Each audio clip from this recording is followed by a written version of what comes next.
Hello guys, কেমন আছো তোমরা? আশা করছি ভালো আছো। আর ভাবছো যে এই চ্যানেলে বাংলায় কথা বলছি কেন? তার কারণ আমি আসছি अभी ग्रामेते, ठीक है, गाँव में आया हूँ, इसीलिए ব্লগ বাংলা में बना रहा हूँ।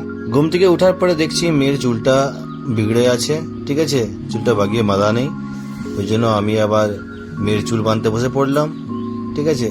আবার চুলটা বাগিয়ে টাইট করে বাঁধতে যেয়ে মেয়ে তো বললো যে আমার মাথায় লাগছে। সে আবার বারবার আমাকে দেখছে আর করছে, ঠিক আছে। অনেক কষ্টের পরেতে মেয়ের চুলটা বাঁধলাম। বাঁধার পরেতে দেখলাম যে গরুর গায়েও ধোয়া হয়ে গেছে। দেখা লাগবে 2 লিটার গায়েতে দুধ দিয়েছে। এই দুধটা ডিয়ারিতে দিতেও যেতে হবে। তার আগেতে আমার একটা কাজ পড়ে গেল। ওটা কি কাজ, যে মেয়ের স্কুল যাওয়ারও টাইম হয়ে গেছে। সে স্নান টান করে রেডি হয়ে গেছে, ওর মা ওকে স্নান টান করে রেডি করিয়ে দিয়েছে, ঠিক আছে। দেখো মাথা আঁচড়া হয়ে গেছে। এবার টিপ লাগাবে, মানে কাজলের টিপ।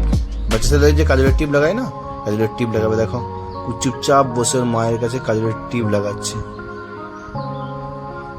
আমি আবার বললাম যে তুই হাঁ করে আছিস কেন, ঠিক আছে। আমি ওকে আবার হেসে বললাম যে হাঁ করে আছিস কেন। এবার মুখ বন্ধ করে দিয়েছে। মুখ বন্ধ করে দেওয়ার পরেতে আবার বারবার আমার ক্যামেরার দিকে দেখছে। দেখো টিপটা দেওয়ার পরে তো হালকা পাউডার দিয়ে দিচ্ছে। তার কারণ বাচ্চা ছেলে খেলতে খেলতে ঘাম দিবে, ছুটা দৌড়া করবে, ঠিক আছে।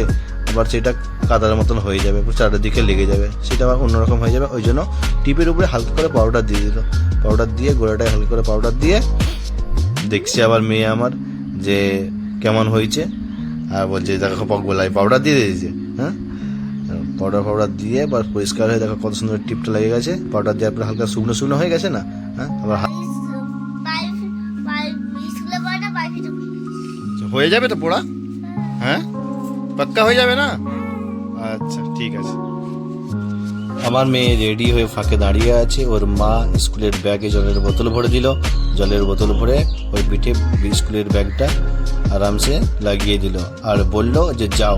ও আবার তুই বলতে আমি আবার ওকে একটু মুখ করলাম, ডাঁটলাম। আবার কান ধরে সরি বললো।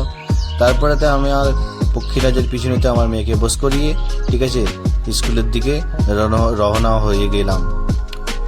স্কুলের দিকে যেতে যেতে দেখলাম যে প্রচণ্ড রোদ বেরিয়েছে, প্রচুর রোদ বেরিয়েছে।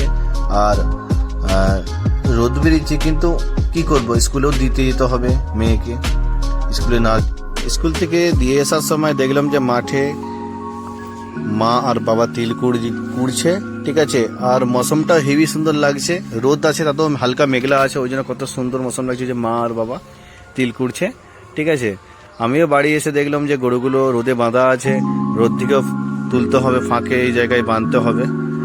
তাই আমি আস্তে আস্তে গরুগুলো বাঁধার ব্যবস্থা করলাম। ছাউটাও নিয়ে এসে গরুগুলোকে বেঁধে দিলাম। দেখো ছোট গরুর বাছুরটাকে বাঁধলাম এইখানেতে, আর বড়টাকে বাঁধলাম অন্য জায়গায়। কেননা দুপুরবেলা গায়ে দেওয়া হবে, ওই জন্য ওদেরকে আলাদা আলাদা বাঁধতে হলো, ঠিক আছে। সে করতে করতে তোমার বৌদি আমাকে তোমাদের বৌদি মুড়ি খাওয়ার জোগাড় করে নিয়েছে। চলো আমি চলে যাই মুড়ি খেতে, ঠিক আছে। তোমরা ব্লগে থাকো আর তোমরাও তাড়াতাড়ি নাস্তা করে নাও, ঠিক আছে। কি আছে গো মুড়ি খাওয়ার? চপ, পেঁয়াজ লঙ্কা, আর কিছু বানাওনি? আলু ফালু ভাজোনি? আরে দেখো গো, খাই তো হবেই। দোস্ত বলো তো এইগুলো কি শাক বলো? তোমরা যদি চিনতে পারো কমেন্টে অবশ্যই বলবে, ঠিক আছে। আমি এই শাকটা খুব ভালোবাসি, ওই জন্য আমার দিদি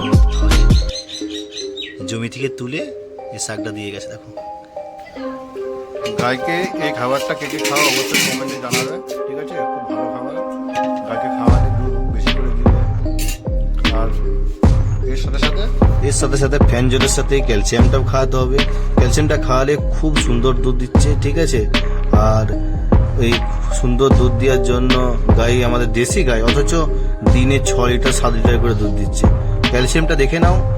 এই ক্যালসিয়ামটা গরুকে খাওয়ানো অবশ্যই দরকার, ঠিক আছে। ক্যালসিয়াম খাওয়ালে খুব গরুটা মানে বাচ্চা হওয়ার পরেতে খুব ভালোই হয়। তারপরে এই আলু দিয়ে আর ওই যে শাকগুলো পড়েছে, শাকগুলো দিয়ে ওর একটা ঘাটার মতন করা হয়। ওই ঘাটাটা খাওয়ানো হয় রাত্রে আর সকালেতে, ঠিক আছে।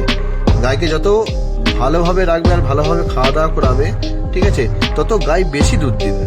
আর হাই করে দাও। खुंती नहीं है नॉय। दोस्तों देखिए हमारा चावल चढ़ी है गैस पर। और सोच रहे हो जो इतना छोटा हंडी में क्यों हो रहा है, इतना छोटा हंडी में हो जाएगा।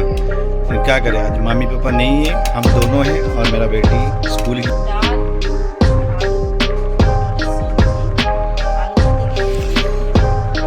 রান্না হতে হতে দেখছি যে বাচ্চা পার্টি এখানে খেলতে শুরু করে দিয়েছে। ওরা আবার 4 জন মিলে বলছে আমি আগে দুলবো আমি আগে দেবো। আমার মেয়ে আবার তো স্কুল থেকে আসার পরে তো একটু দাদাগিরি বেশি করছে। আর তাদেরকে বললাম যে সবাইকে হাই করে দাও। দেখো সবাই মিলে বন্ধু তোমাদেরকে হাই করে দিল। ঠিক আছে, তোমাদের ভাই আবার একটা নতুন ব্লগ নিয়ে চলে আসবে। তব তক